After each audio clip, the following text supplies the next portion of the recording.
Proclamação do Evangelho de Jesus Cristo segundo Mateus. Naquele tempo, Jesus contou outra parábola à multidão. O reino dos céus é como um homem que semeou boa semente no seu campo. Enquanto todos dormiam, veio seu inimigo, semeou o joio no meio do trigo e foi embora.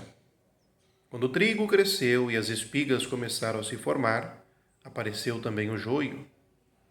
Os empregados foram procurar o dono e lhe disseram: Senhor, não semeaste boa semente no teu campo? De onde veio então o joio? O dono respondeu: Foi algum inimigo que fez isso. Os empregados lhe perguntaram: Queres que vamos arrancar o joio? O dono respondeu: Não.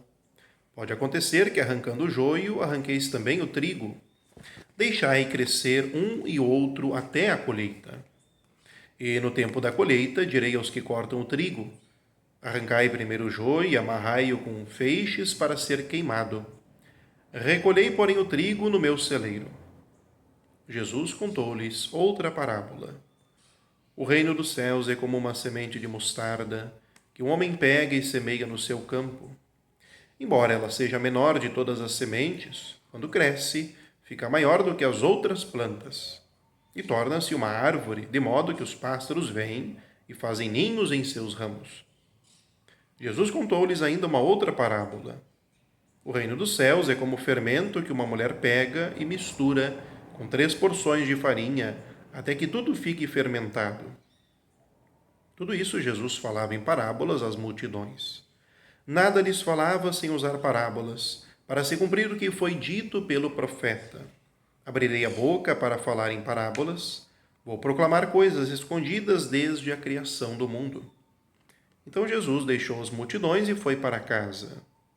Seus discípulos aproximaram-se dele e disseram: Explica-nos a parábola do joio. Jesus respondeu: Aquele que semeia boa semente é o Filho do Homem. O campo é o mundo. A boa semente são os que pertencem ao reino. O joio são os que pertencem ao maligno. O inimigo que semeou o joio é o diabo. A colheita é o fim dos tempos. Os ceifeiros são os anjos.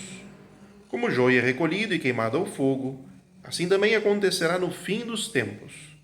O Filho do Homem enviará seus anjos, e eles retirarão de seu reino todos os que fazem outros pecar e os que praticam o mal, e depois os lançarão na fornalha de fogo. Aí haverá choro e ranger de dentes. Então os justos brilharão como o sol no reino de seu Pai. Quem tem ouvidos, ouça. Palavra da salvação. Glória a vós, Senhor. Queridos irmãos e irmãs na fé, que a paz do Senhor esteja em vosso lar.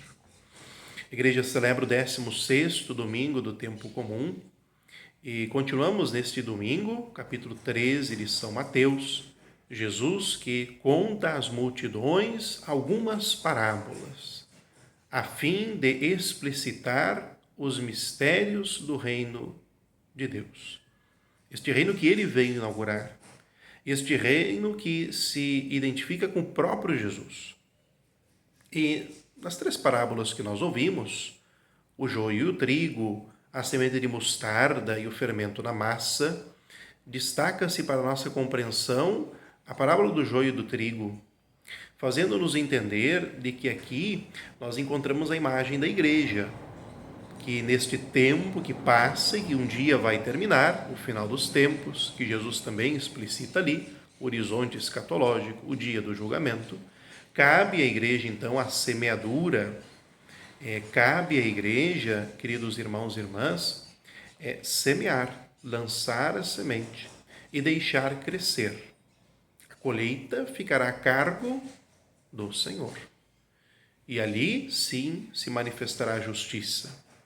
Jesus deixa claro que o inimigo é que semeia a erva daninha, o joio, mas na dinâmica da vida de fé, nós temos que nos dar conta de que dentro da igreja, e depois já olhando a semente de mostarda que cresce, se torna maior que as outras plantas e as aves vêm para ela, ou seja, outras pessoas que vão aderindo à fé, vão pertencendo à igreja, existem pessoas que estão desnorteadas, estão praticando mal, não são de fato igreja, não são de fato discípulos. E existem as pessoas que estão buscando viver da maneira melhor a fé, buscando viver a vontade do Senhor.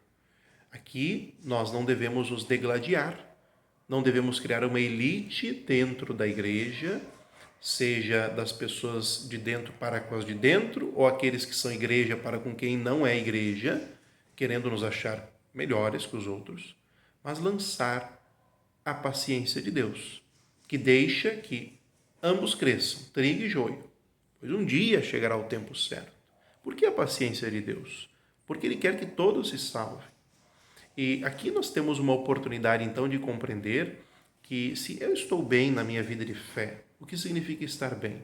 Estou convicto, estou buscando, lutando para fazer a vontade do Senhor, estou buscando ser um homem ou uma mulher de caridade. Então eu tenho uma missão de buscar auxiliar, dar suporte para aquele ou para aquela que está desorientado, perdido, desencontrado. E não ser uma pessoa que, pelo julgamento, por um costume muito ruim de que ser um comentarista da vida alheia, em vez de elevar o meu irmão, a minha irmã, eu vou rebaixar. É isso que o mal faz. Deus não quer que sejamos assim. Então, que possamos entender esta parábola como identificação da paciência de Deus e da missão que cada um de nós tem também. Se hoje estou bem, estou melhor, eu tenho um compromisso de ser com aqueles que não estão.